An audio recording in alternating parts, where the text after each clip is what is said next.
Hi, my name's Tom Ollerton, and this is the Shiny New Object podcast. This is a podcast about new marketing technology, and every week I interview someone from the industry that I look up to, admire, who has done brilliant work, or all three. And this is a special one this week, although I say that every week. Maybe I should stop saying that. But not special needs special. Well, no, I'm excited about this one. This is Nicole Yershon, who I will let introduce to you all shortly.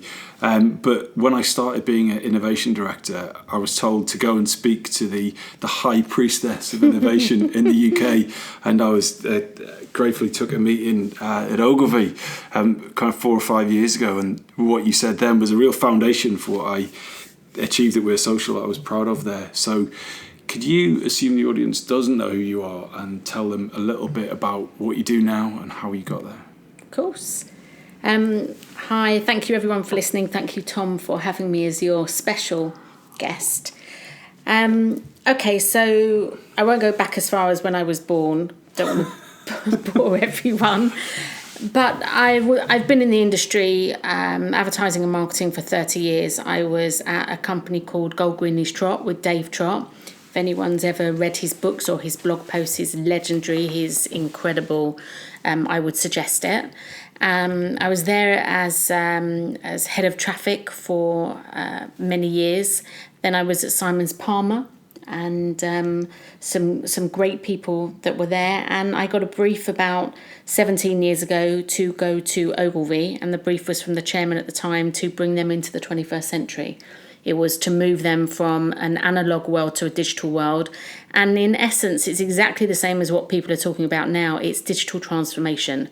But I was doing it 17 years ago.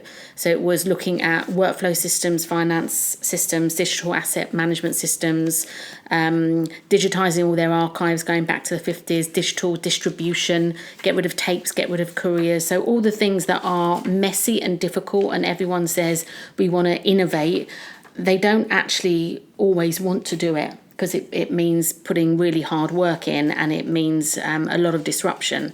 So I, for 17 years, was tasked to be a maverick within Ogilvy and be disruptive and turn it into an advantage. And then about maybe 10 or 11 years ago, I founded Ogilvy's Innovation Lab. And that was kind of the first of its kind in terms of what is a lab, what does it do, is it just a word, is it just a PR stunt? And I managed to kind of give them a really good kind of reputation of being at the forefront of what was happening with all this change and technology. The lab closed down about 20 months ago, and more than happy to go into detail with that later. And since then I've set up 4 companies, 4 businesses, and I have written an Amazon #1 bestseller. Clang. Called Rough Diamond, and I've also produced an online course on how to become an intrapreneur with 42 courses. So, sorry, just what's an entrepreneur? An entrepreneur, if you look it up on Wikipedia, I mean, I know the first time I heard it, I didn't think it was such a word, but it's an entrepreneurial spirit within a very large organisation. So within Ogilvy at that time, I was looking for the intrapreneurs to try to affect change within the organisation, the ones that were curious and passionate and a little bit more fearless. And so the course is all around how to spot those intrapreneurs and to try and affect change within a large company. And that's kind of me up to now. That's missing 2 businesses, though, isn't it? There was the #1 bestseller, Clang. All right, so my business the guide to how to be an entrepreneur. That's the online course. So there are 4 businesses: NYC Consulting, LabForHire, which is pretty much how my lab was operating in Ogilvy, but now operates a leverage business model outside. And it doesn't really work much with marketing or advertising. It's, the last work I was doing for a large FMCG company with their supply chain and what their future supply chain was going to look like. I'm working with Disruption magazine. So it's lots of kind of interesting stuff where we're bringing the outside world in to an organisation because they're too busy with their day jobs. I've got Rough Diamond, which is the book, the online course, and we're also looking to set up a school, a free school, for 14 to 16-year-olds for a creative free school in London Borough. And my fourth business, which is very exciting, is I'm bringing my dad out of retirement, and he's the legend media guy that I know that you've met, Tom, a couple of times. Mike Yershon, he took media out of agencies years ago and created the separate kind of media and creative agencies. And now I'm asking him to work very closely with brands in doing an audit of that media space and programmatic, and maybe brands can do media in-house, and anything that needs doing with transparency, and my dad will be doing with Yershon Media. So that's the fourth business. So let's jump into a few questions, the getting to know you questions round, if you like. Yeah. Because normally what happens with this podcast is I send over the questions and someone write back and go, yeah, cool, all right, yeah, let's talk about them. You really did your homework and you sent them over and you said, print these out for me. And I'm going to honour that because I really want to kind of go deep on a couple of these. So what would you say, given that you've done all these different things and been set up Ogilvy Labs, what has been the biggest fuck up, as you call it, that has set you up for success? I think that believing that common sense was that existed, and common sense actually isn't so common, and I overestimated the integrity that comes with leadership. I assumed that people would see the common sense and value that's caused in one place and the impact it has overall, which meant that an innovation lab that I set up from scratch with the help of not many others, but a few amazing people, for the benefit of the whole, was shut down because it was an unknown line item on a spreadsheet. So it was, I went at it in a kind of, I thought I had all the answers, but actually it was common sense that in the end didn't prevail. So this is a theme that's come up a few times in the podcast across various different guests, is why it's so hard to sell in innovation and why does common sense not prevail? So why didn't that happen at Ogilvy? I think I had 16 amazing years where I had leadership who understood it didn't necessarily need to impact on the Excel spreadsheet and the bottom line, and they trusted me and they allowed me to be a maverick. So you had leadership that was more open-minded, open-hearted, and an enlightened leader.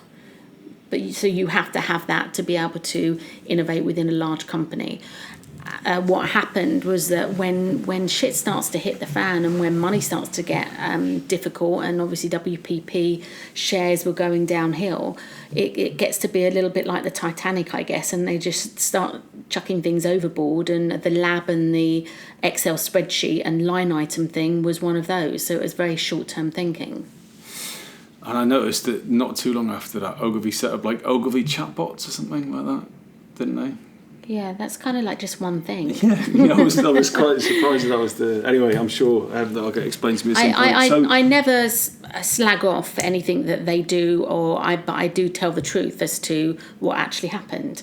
So I think that was the beautiful thing when I left there, was that I was able to leave with integrity and know that it was nothing that I could have done. It was a spreadsheet, and it was their business model. It just didn't fit it.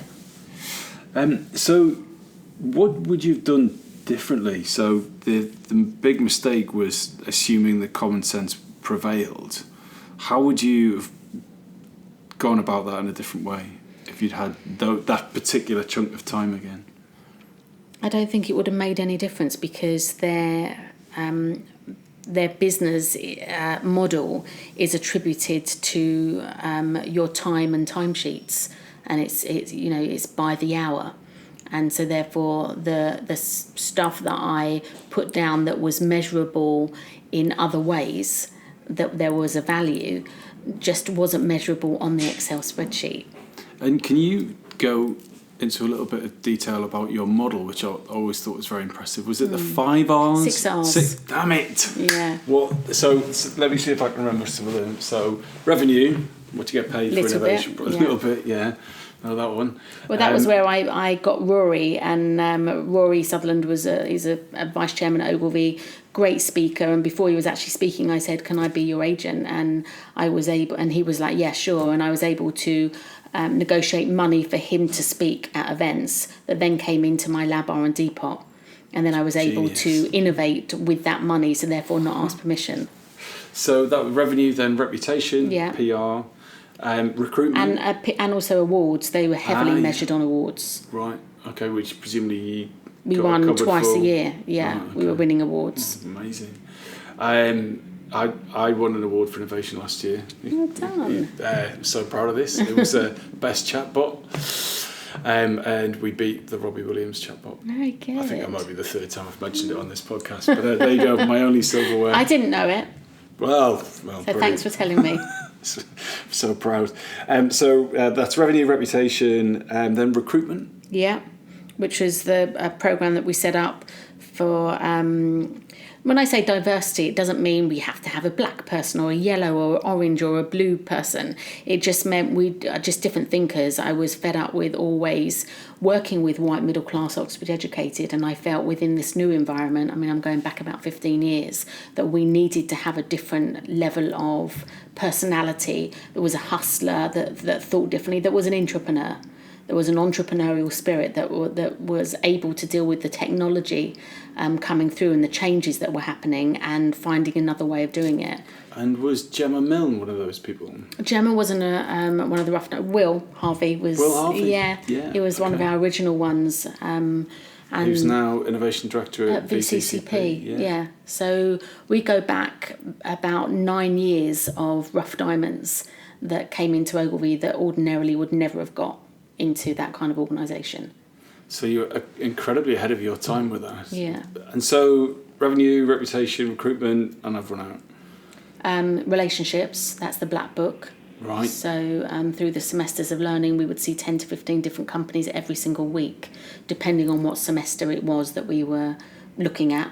So whether it be AI, VR, big data, behaviour change, storytelling, mobile gaming, social. We did all of those semesters. There'd be 6 months per semester. So we would always be able to see 10 to 15 different companies every single week who were in that space, which is why the black book is so immense, which is why the work I do now with Lab4Hire is a leverage business model. So it's working out what is the problem, and then we find the right people to bring in the right solution. Right. Because I remember when we met, you said I meet like 4 different businesses a week, and I was like, how would you manage to fit that in? But I guess that's your lifeblood as an innovation person, isn't it? If you're not connecting, if you're not creating new relationships. And what's amazing, and I really hate saying this, and it is annoying to people who think, oh, she's bragging. I'm not. But we were looking at companies. Like recently there was a company that my dad was doing something with photos, and my other half said, oh, have you checked out Retronaut? I'm like, oh, I know Retronaut, I know Chris, and he's been doing, I met him 10 years ago. But no one wants to hear, I did that 10 years ago. And it's very frustrating, but you see these companies at the very, very start of their lifespan, and it's incredible the journeys that they then go on. And so that's where you get your reputation from, because you're always meeting people, having a cup of tea or coffee with them and being open-minded and open-hearted. I mean, that's how I met you. Most people would think you get a random person like you connecting with me on LinkedIn saying, do you fancy a cuppa? I want to talk to you and pick your brains about your job. Most people would say, do me a favour, don't be ridiculous. I say, yeah, great, because I have enough self-esteem to know that I know my strengths and weaknesses, and it's good to be able to work out other people's strengths and weaknesses and be open to what they can do and how they can work with you.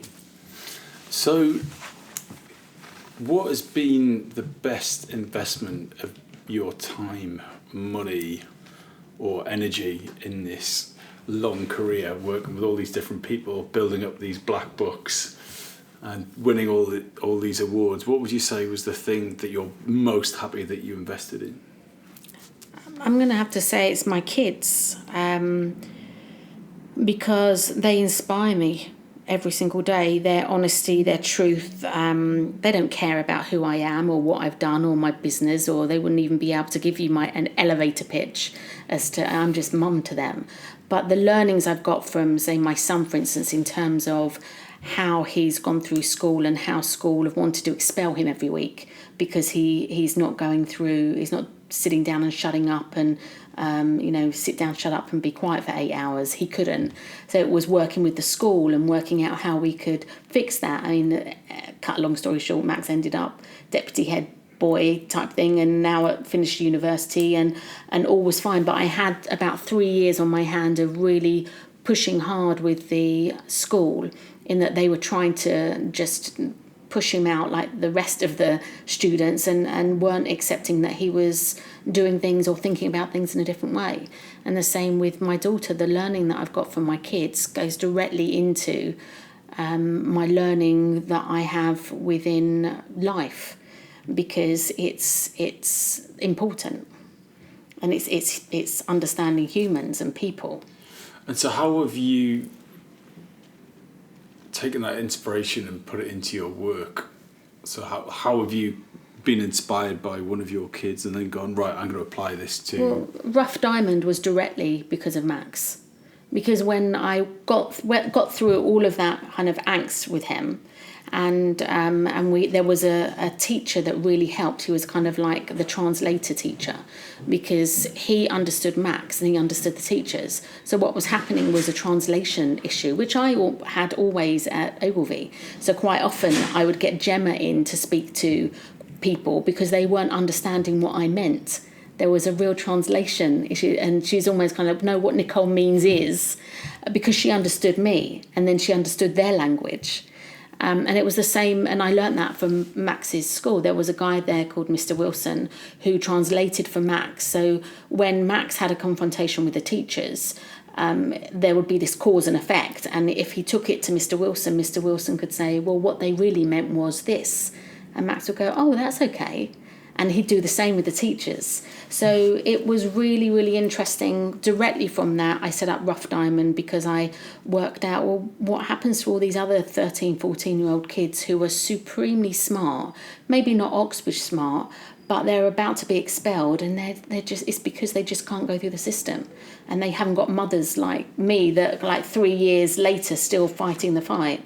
So Rough Diamond came about, well, let's get those kids into Ogilvy who are supremely smart. So how did you find them? How did you qualify the right With person? a beautiful company that Robin White, who set up White Collins Rutherford Scott, an engine, he set up something called Ideas Foundation, and it was run by a guy called David Holloway. And David and his team looked at all of the schools in Greenwich, Tower Hamlets and Hackney, and we said to them, we want them to look for the kids that are about to be expelled and to bring them into us at Ogilvy. So about 4 or 5 times a year, they would bring the 14 to 16-year-olds who are about to be expelled into Ogilvy, and either Joe Bloom or Shannon, or there was someone within the lab team who would look after those kids and show them a way, a life that they didn't know existed. They thought their future was a Tesco's checkout.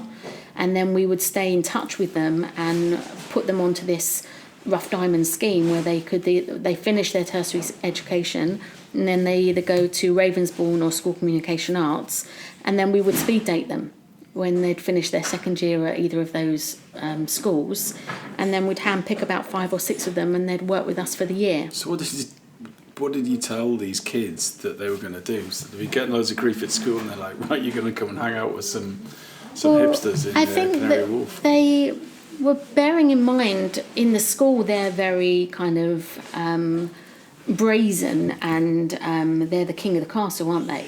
And they get to a place like Ogilvy and they're absolutely shitting themselves, and they're, it's a very intimidating environment. And we'd go out for we'd take them out for a proper lunch, not like a Nando's, but we'd sit and talk to them and have proper life chats with them. And one of the girls, I remember so clearly, she'd said, I said, you look like you've got the world on your shoulders. She said, well, I'm upsetting my mum and my teachers because I'm failing at English. and it upsets me that I'm upsetting them. And it turns out she's born in the Congo, so she's fluent in 6 languages: Congolese and Spanish and French and English, and so we're like, you're a genius, but no one said that to her before. She thinks she's a failure. So it's been when you say what have I learned from my kids, that has been massive. What I learned from Max in being able to then put that into practice with Rough Diamond, and that's the title of my book, and that is a big kind of area within the book that I talk about, which is giving back and mentoring, and not just talking about the word diversity, but actually rolling your sleeves up and doing something. I'm fed up with people just saying the words. So if you're not working with someone who's part of a Rough Diamond-esque program, what advice do you give to people who want to get into the industry? I mean, you must have friends who've got kids who are like, like Nicole, she works in Adland. How do you advise those people? Well, always meet them. Just give them some time. That's the first thing. So I met someone yesterday. It was Bank Holiday Monday. She'd taken the day off of work. She worked in a retailer. It was someone's daughter. And we met and for a cup of coffee, and we had the most brilliant time. And I normally give homework and I say, okay, what kind of homework? Well, I say just go and scan the environment every day for an hour. I want to find your passion. I want you to start to notice what makes you happy, what gives you an injection of where you feel like you're on a high, and let's start to work out the things that you enjoy. Start off on Facebook, start off on Twitter. I don't care what you do, but I need you to start to work out areas in life that you're passionate about or that make you smile, and register it. And then what happens? Do they do their homework and then they come back? Then we'll meet in a month, and then we'll start to get an understanding of what makes them smile, and what gives them a passion, and then from then we'll be able to work out how I can help them audit a space. So she's really interested in music, the girl that I saw yesterday, and I don't know what kind of music, but because of my black book, I've got a whole load of music people, but I don't want to be doing that right now. We want to be working out, really honing in what's her true passion. Sorry, slight sidebar. Who do you really rate in music at the minute? Which hot startups? Oh, I'm on the board of one, so I'm going to be biased. Sound Diplomacy. Okay. Yeah. Tell me about them. Love them. I love them. They're just kind, decent, amazing company, and they're a technology company, but they're a music company. And what they do is they consult with anyone that's doing anything with future cities that are popping up all around the world all the time. I mean, even kind of like with the Crossrail that's going up. And they help them with their strategy, with music strategy, because these future cities people have a strategy for everything, but not music, and certainly not grassroots music. So if Crossrail, for instance, they have torn down I don't know how many grassroots music ventures without even giving it a thought. They're putting in this huge kind of railway thing, but what they're doing is ripping out the heart of a city. And so what Sound Diplomacy will also do is they have a software that they're able to pinpoint and mark the areas that are, that have a lot of music at the heart of the city. So they've done something for Brisbane, they've done something, I think Peru as a city, anything where a city is going up, they'll make sure don't miss out on the music strategy. It reminds me that the person who was responsible for Heathrow Terminal 5, was the last one, he said they'd spent $4 billion on it before they even thought, what's this place going to sound like? Yeah. I know, mad, isn't it? That's why I love Sound Diplomacy. So you said yes to those guys who are on the board. But this is a terrible segue, but in the last 5 years, what have you become better at saying no to? I think when I left Ogilvy, I've always been in employment, so I've always had a monthly salary. So for me, it was really easy, actually. The job that I was doing was that I needed to see as many people as possible to see what was going on in the outside world and bringing it in. when you're self-employed and time is money, you just don't have that luxury.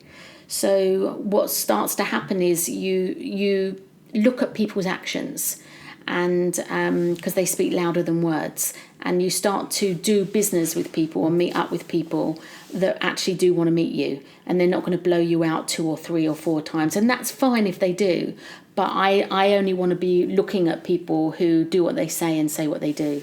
And I think that I got really finely tuned at being able to spot those kind of people. So you've become better at saying no to people who don't do what they say and say what they do. Yeah, I think it's understanding that you need to get paid. You know, it's like you wouldn't go into a hairdresser and have a haircut and say, "Oh, I'll pay you next month," or "I can't afford to pay you for that." And that person spent their whole life training to become a hairdresser. I spent my whole life training, and my brain and my wisdom is worth paying for, and you start to value yourself a little bit more. So you say no if you feel that something's being ripped from you. Yeah, and I found this. It's in a similar position, kind of probably a year or so after you, but you say no with real conviction. Like there's nothing in for it. You're just like, no, Yeah. we will not be doing that unless you're going to pay me. But just be very honest and transparent. Yeah. In that, I need to pay my mortgage, and I've got 2 kids, and I need to put food on the table. It's not a difficult conversation to have, an honest conversation. So, assuming you're getting paid and so on and so forth from these You're people not that paying me for this, actually. I tried to buy you a drink, but Yeah, you did. Water. I got you water. You've been my cheapest interview. What is the most useful thing you've bought with your own cash that you've used for work? What's the thing that you've bought and you've gone? You weren't necessarily thinking about it in terms of, oh, I'm going to go and buy this pen for work or whatever. What's the thing that you've invested in where you thought, you know what, I couldn't possibly do the job that I do without that? I think the investment, not money, but is time that I have now, and having the courage to set up my own businesses, and gave myself back the ability to make my own decisions about what I choose to spend my time doing. So this investment allowed me to increase my knowledge, meant going back to what was really going on, and not doing what I was told to do, but investing in time. I could go to events where I know no one and I know nothing, but I can get a lot of learning. Tell me about that. So I read that in the notes before and I thought it was fascinating. So, yeah. So what do you do? Do you pick an event that you don't know anything about and you go down there? And Yeah. So how do you justify that to yourself? It's part of having your finger on the pulse, and just part and parcel of the work that you have trained yourself in doing, in spotting things that are interesting. And normally when I spot things that are interesting, it interests me because I know nothing about it, or I don't know anyone. Normally when people go to events, they stay in the same cliques and they know the same people. Whereas I go to an event, like there's one coming up in November, the main event is Web Summit, which is in Lisbon, used to be in Dublin. Now, most people will go to Web Summit. I don't. I know that there's a little offshoot thing called House of Beautiful Business. And I looked at their website. I'd seen one of my friends in Lisbon talking about them, and just thought that looks interesting. Looked at the people and what they were speaking about, knew not one of them, which is very unlike me. Normally I know everyone. And thought, yeah, I've got to go to that. And what is it? What is the House of Beautiful Business? It's showing how to do business better, and put heart back into it. And it's not just about the spreadsheet, and it's treating people differently. And it's just a different way of doing business. It's social enterprise. It's a bit of kind of lots of different things that with lots of different industries as well. It's nothing to do necessarily with marketing. It could be with shipping. It could be automotive. It could be anything. The practice of business. Yes. As opposed to the specific. Yeah, and I'm also going to hatch So hatchexperience.org was something that I went to when I was first made redundant, and it was in Montana, and it was like planes, trains and automobiles to get there. And I just, halfway through the journey, I'm thinking, what am I doing? It's just a group of people who want to hatch a better future from all around the world, and it's become an incredible community. And they're doing a hatch in Cannes a week before Cannes Lion. So for me, are you going this year? No, for me, I'm going to hatch. Right. Okay, but you are going to Cannes. You'll be there. Yeah, I'm going to Cannes, but not to Cannes Lion. Right. Okay. I'll be at Hatch. I'll spend my money on doing something different. I've been to Cannes Lion for many, many years, and I especially went there when they did innovation. It was a separate entity, and I really wanted to give them my support.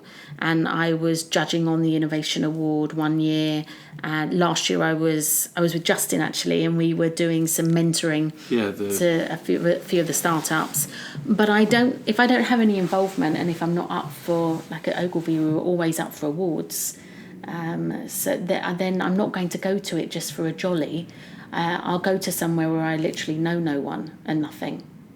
So let's get to your shiny new object. So your shiny new object is Kubernetes. Yeah. Right. So this is a word that I smile and nod to quite a lot.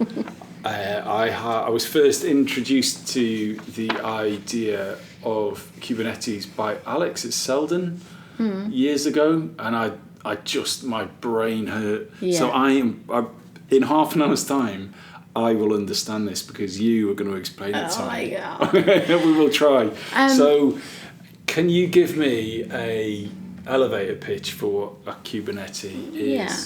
I mean, I won't be able to demystify it for you in that amount of time. The reason I said it was because I can wax lyrical about any other shiny new object. I can talk to you about AI, VR, ML, whatever you want to talk about.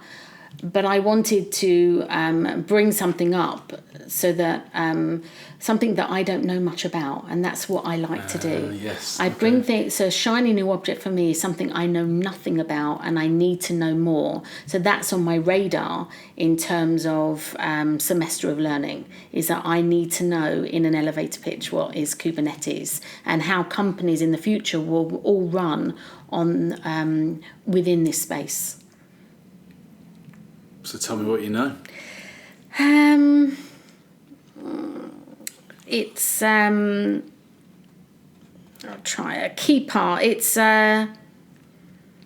requires an infrastructure platform that's able to scale quickly and deliver products to market faster. Okay, so what it does is it has these kind of little I can't remember what they're called. They're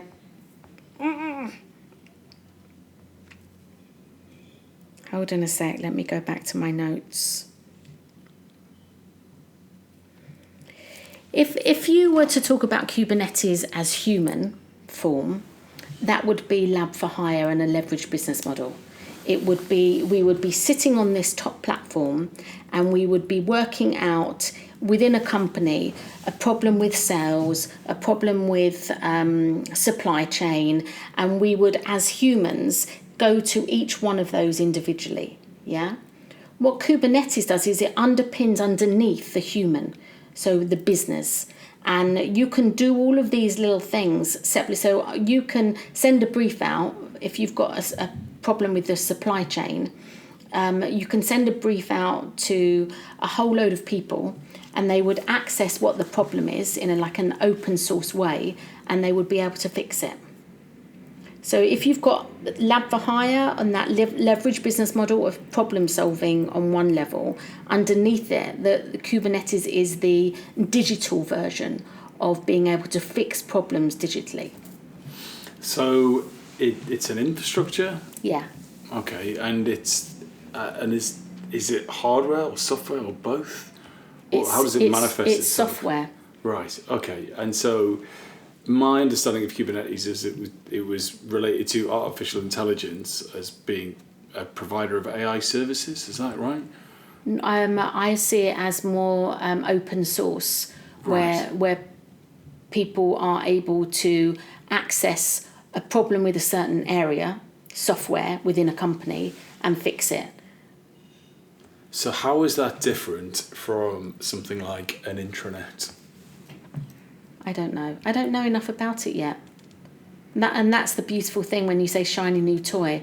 I don't know enough about a shiny new toy. That's why I put it down on my to-do list to interrogate it so that I can understand it in the most basic human way. And so what was it about that caught your attention? Was it an article, or was it someone that was working with Kubernetes? Yeah, I understood that when I left Ogilvy and I started talking to businesses, and one of the companies that I spoke to said, we want to innovate at the core of our organisation.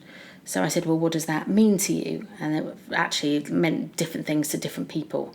So I would bring in my lab partner, one of my lab partners, and he would draw it up on the wall, which is great because it means it's not a PowerPoint presentation. It means that there's no hiding place, and he smokes them out around the table. When we start to discuss how they want to innovate at the core, then we discuss what does innovation mean to you. Then we start to discuss who are your stakeholders, what do they want, which a lot of the time they don't even know. Then we start to discuss, well, then let's really look at how we can restructure your business, and we look at hiring, and we look at process, and we look at maybe a leverage business model. Maybe they don't need to employ so many people. Maybe they can just pull in people when their needs and wants happen. Maybe they just maybe do things differently. And halfway through the day when we were doing that, some people around the table said, but this is business transformation. And we were like, well, yeah, that's the question you're asking. And they said, well, we don't want to do that. They want to put innovation at the core of the business, but they didn't want to transform the business. Yes, and Kubernetes is something that I came across where it was going to be transformative, not from a human point of view, but from systems point of view. Okay, and then you knew a supplier in. Yeah, and I tell me then. Who that was? Or was yeah, Mark Cantor. So I have certain key people that I will go to for certain needs. So there's someone I'll go to for if I don't understand something on machine learning or AI or behaviour change, or there's certain key people that I trust, that because I don't know everything, I only know enough to be dangerous. I'm a connector. And Mark Cantor was someone that I went to, and he started explaining it a little bit more. It was like being at a university with him. And who's Mark? He's someone that I met maybe 12 years ago at an event.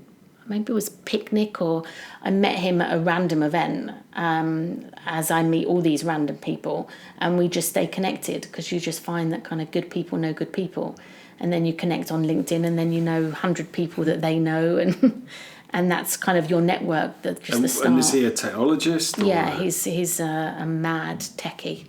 Okay, and so you were working with a client who wanted to innovate but not, and you thought Kubernetes might be a solution. So yes. And then how did he explain it to you?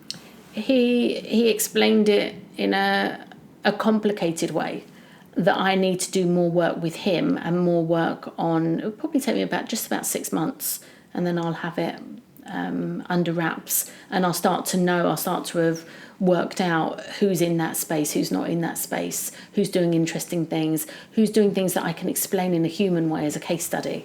That's going to be interesting. And so have you then taken Mark in to see the client? No, it didn't. It hasn't got to that stage. But right, if I go into a client whereby the outcome could be that they need that kind of help, then I'll bring him involved. That's part of the lab's business model, is bringing in the right people depending on what the problem is. So what do you do in a situation where the client says, we really want to innovate, which I've definitely heard before, and then it transpires that they don't want to innovate? What do you do? Do you then say, well, thanks, but no thanks? Yeah, that's exactly what you do. Otherwise, you're solving the wrong problem really well. And you're getting paid to do something that is not going to solve the wrong problem really well. So what you do is you have them try to be honest with themselves, And that's why it really helps having it up on the wall, because there's no hiding And having place. what on the wall? Talk me through that They process. have the whole strategy drawn on the wall. The business strategy? Yeah. What, as a timeline or as a flow? As a flow. Right, okay. It's phenomenal. Honestly, it's so amazing what he does in terms of, it's not Scriberia. He's not just drawing what people are saying. It's going through this funnel within his brain, and it's pure strategy it's strategic visual thinking up on the wall, and it gives you the strategy for the next 5 years, 10 years, who needs to do what needs to be done by when. It gives you the whole kind of game plan in front of you. Yeah, I find drawing incredibly powerful for problem solving. Yeah. And I find it also super interesting when you're drawing with someone that you're working with. Yeah. Because if we're talking abstractly about a concept, but as soon as you put pen to paper, as soon as you get that pen on that whiteboard and go, all right, so you've got these bunch of people over here, draw an arrow, they give some, then that other person can pick up another pen and start drawing. And then you've both created something. And I think you've got the right people in the room to agree it. And you don't have to have another meeting about it. Then you can start getting into action. So you've got 4 different businesses, which must be incredibly complicated, and you're a connector, and you've got a really strong belief that you can, if you don't know someone, you can find someone. Yeah. If you don't understand something, you can get to understand it, even if it does take you 6 months. But given you have such a positive and can-do attitude, what happens when you get overwhelmed, when you think you've taken on too much? So There's always someone to help. And how do you find those people? You're nice to people always, like you phone me, you send me a note out of the blue after however many years and say, I've got some weird ideas, can I talk to you about them? And I say, of course. And then we start talking, and then we'll almost certainly be doing business together.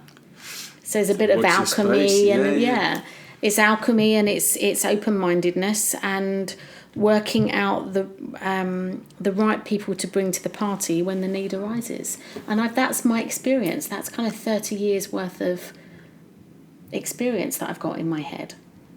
So I'm curious to go back to the shiny new object and Kubernetes. And one thing that I'm frustrated with myself with is when a technology creeps up on me and I haven't looked at it early enough. Yeah. Like something will blow up and you'll be like, why did I miss that? So I was super early on bots and relatively super early on voice, but kind of AI came out of nowhere. Before I knew it, it was like this huge thing. And how do you make sure, as an innovator and someone who brings in innovation, how do you make sure that you stay on top of everything? Do you like read 2 hours a day, or do you go to the right places where you know no one and you know nothing? Right. It's uncomfortable. It really is uncomfortable, because most people like to be in their comfort zones and like to be able to talk about things that they know. How many people do you know would have been on your program and you would have asked them what the shiny new toy is, but they don't really know?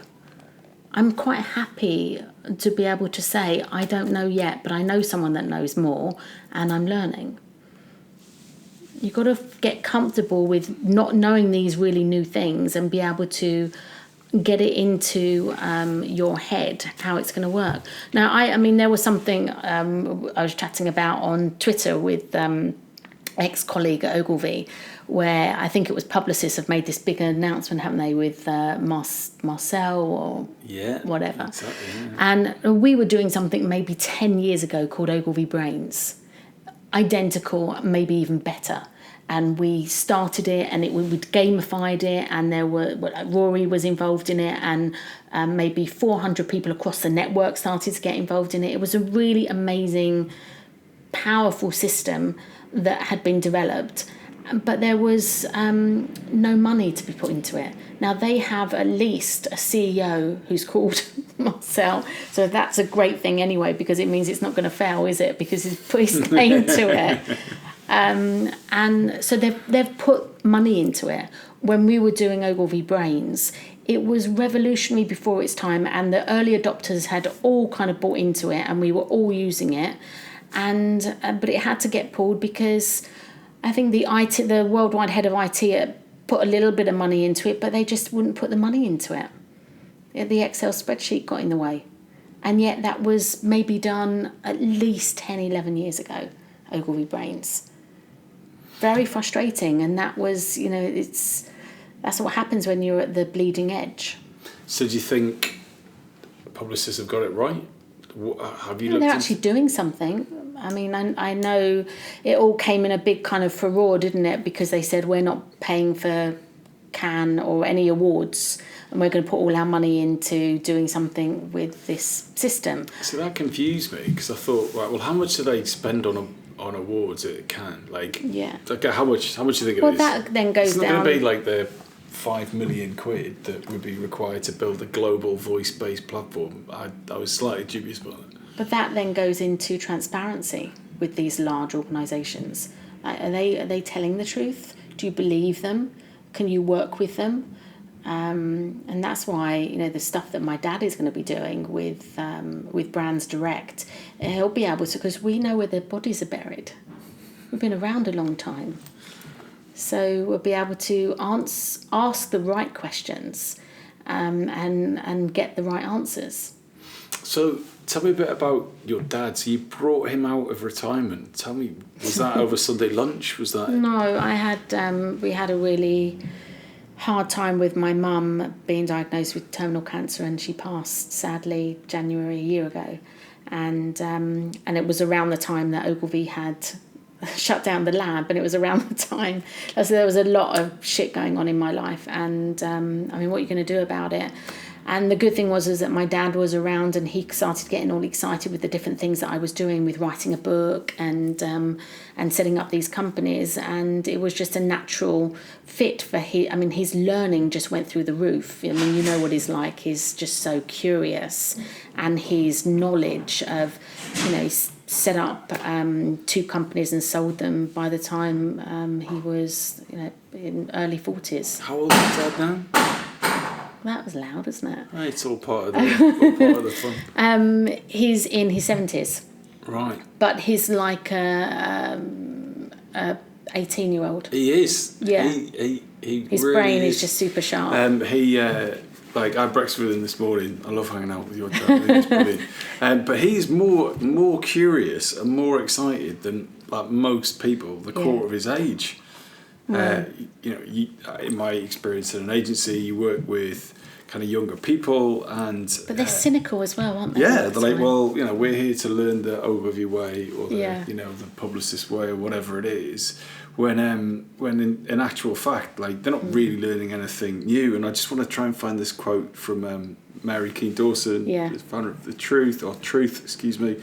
She says, "I'm still 18. I'm learning all the time," and I absolutely love that mindset. It's just accepting that you don't know anything, or a little about a lot or whatever, but tell me that new thing, because it gets you curious. Yeah, and it gets around the common sense problem that you were talking about before. You assume common sense, you assume curiosity, you assume people are going to be fascinated, but not all so too much. often, no, that's. I think that. What's the quote? It's something like. The rules were put in place to keep the people at the top, right? And they create a system that maintains that authority. See, I've always, within the lab structure, has always been a non-hierarchical way of working. We've always done emotional intelligence testing to work out people's strengths and weaknesses, and therefore we don't say, okay, you're really, like with most agencies or most schools actually, where they say you're really crap at that, you need to get better. We say you're really crap at that, but you're really good at that. Why don't you carry on doing that? And someone else will be good at what you're bad at. So it's making sure that people are understanding of their strengths and weaknesses, and being comfortable with that, and not trying to put on an emperor wears kind of no clothes type thing. And I think a lot of leadership, and you can talk about whether it's in large organisations, in agencies, in government, they have people at the top who are not ready to be in those positions, because they're not playing to their strengths, and they're pretending to be someone that they're not. Now, I am able to kind of spot that fakeness quite often, and that doesn't help much when you're within a large company trying to innovate, and when you haven't got the respect of leadership because they actually are not right for that job. So I'm really curious about the balance of things that you do, and I really understand how you could the nature of your network and your personality, that you're a brilliant connector of people. I can see that how you've taken inspiration from your kids to do things like Rough Diamond, but the book, it feels very odd to me, you as a personality, and you told me how you wrote that book, and I would love you to tell the story of the technical process of how you did it. Well, I happened to be on a boat at the time in a jacuzzi, and I'd gone to this thing called Summit at Sea, and it was randomly. There's no Wi-Fi, and I don't know if anyone's heard of Summit at Sea, but it's like TED meets Davos meets Burning Man. And I just literally came away from Ogilvy. I didn't know what day it was. It was really kind of very sad. It was my baby that had kind of been shut down as well. And anyway, went on this boat and talking to this guy in the hot tub, and he said, "Who are you?" And I said, "I'm Nicole from Nicole." There was this feeling of, well, who am I? I'm not this head of innovation, or this covered with the Ogilvy and the title and the you're just yourself. And anyway, we started chatting, and he said, "Oh my God, you've got some good stories. You're a woman in tech for the last 20 years. You've been pushing the boundaries. People say no, you do it anyway. You really need to get these stories out." So I said, "I'm not a writer." And he said, "No, seriously, I'm a publisher, and I think that it would be good for you to get this down." And then, so we stayed in touch because he lives in Vegas and I'm in London, and we had Skype calls once a week, and he was recording the calls, and I'm thinking, oh, this is okay, I can just talk. And then it got to January and my mum passed. So this was the November, and my mum passed in the January, and then I then started chatting, and I said, "How many words a chapter?" And he said, "Probably about 4,000. And I said, I can't do this." And he said, "Well, your mum knew that you were doing a book, so you probably need to continue it." So that's always a good start, when you don't really want to do something, but then you feel you have to do something, which was the case with the book. And then I started trying to write it, but I just couldn't get it from my head to my fingertips. And my partner said, saw my frustration. I'm saying, I'm a speaker. I speak at events and I talk, and I just can't write this. And he said, "Well, why don't you try this app called Day One?" And it's a journal app. And so what happened was I had the chapters down, the titles, and then I just started to talk a paragraph at a time of what I was going to be talking about in each chapter. And so one paragraph, and as you speak, it then types, and you get into the habit of speaking very slowly so that it can understand you. And you end up one paragraph, then is another paragraph, and then you've got your chapter down. And then you do another chapter, and before I knew it, a book had been created from nothing. And so by the following November, we launched it in LA, and that was a year later.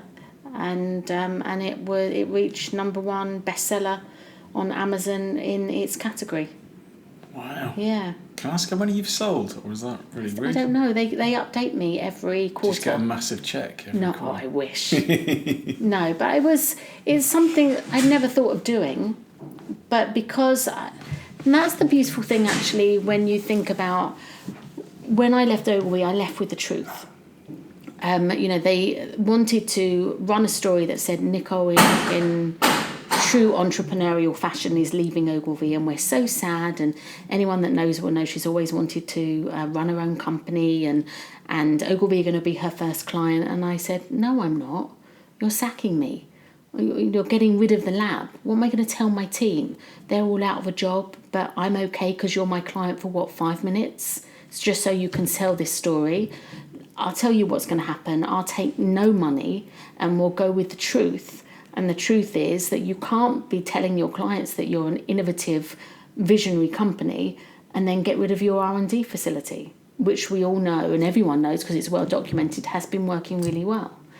And I think that really shocked and surprised quite a few people at that time. I've never badmouthed them, and I never would because I had some incredible years. But that was short-term thinking to do that, and I don't think they probably thought that they would come up against someone like me. That money isn't my driver.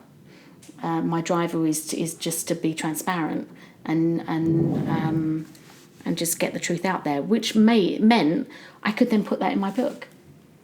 So had I not done that, I wouldn't have probably written a book. So I'm just going to do a little wrap up. Okay, sorry, it's really important. He's busy writing, by the way. So just to kind of do a wrap up. So you started out working with Dave Trott, and you were the head of traffic. Yeah. Which is, that surprised me. Progress control, making sure things happen on time, don't go over budget, right people see it. Making shit happen. And then you were tasked with bringing Ogilvy into the 21st century. It then turned into setting up Ogilvy Labs, which for people who don't know the industry space, Ogilvy Labs is really the kind of Man United of innovation teams. Always manage to get stuff away, which I can tell you is incredibly difficult. And you've got a great reputation, and then the labs closed. And I think that the kind of underlying story here, and I'm sorry it's an emotional one, is that you lost your job and your mother at the same time, and yet you just scorched through that and set up 4 businesses, like a #1 bestseller on Amazon, which is a guide to being an entrepreneur. You've got your consulting business and LabForHire, and then you went into a bit of detail about your 6 R's, or the foundations of innovation, and I think the bit I enjoyed the most was talking about Rough Diamond, how you brought in kids that were about to be expelled. And myself, I got into this industry when I was 30 and I was a chef, so I've got a lot of time for anyone who helps people come into the business who don't necessarily haven't been through the ranks. And I think that it's interesting that you try and find what makes people smile when you're giving them advice, and the fact that you're on the board of Sound Diplomacy that do sound for smart cities is crazy. And the things that you say no to and the people you try to avoid, or the people you move towards, I should say, people who do what they say and say what they do. And that really echoes what Mary was talking about, a kind of honesty and an openness and a truth. I love the bit about your kids inspiring you, and it was quite difficult to write notes because I was so absorbed by all this. And you're going to be at the House of Beautiful Business and Hatch at Cannes. We talked about Kubernetes, and I love the fact you admitted that you don't really know very much about it, despite being on a podcast to talk about it.